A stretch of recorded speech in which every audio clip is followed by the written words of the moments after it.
The letter of James is one of my favorite books in the Bible, and I find its practicality as well as its strong exhortation to be very motivating for me about how I live my life every day. And our verse for today comes from James chapter 2. And in James chapter 2, verses 1 through 13, it describes what happens when we lack empathy, love, and mercy, and are motivated instead by bias, partiality, and judgment. And today our verse is James 2, verse 13, which says, "For judgment will be without mercy to anyone who has shown no mercy.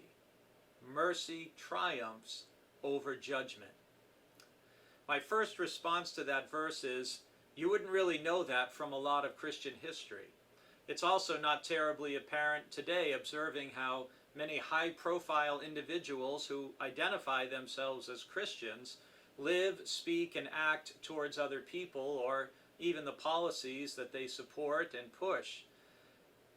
But God's Word says, more than once, mercy triumphs over judgment. We hear this actually back in the prophet Hosea, who first encourages the people of his time to understand that God is more concerned about mercy than the offering of sacrifices, which really don't require as much from us.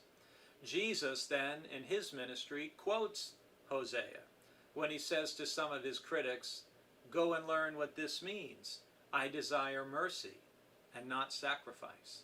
And here is James echoing the words of the Lord again. When will we ever learn? Mercy triumphs over judgment. So often Christians and many other people seem much better at and more frequent practitioners of judgment than we are of mercy.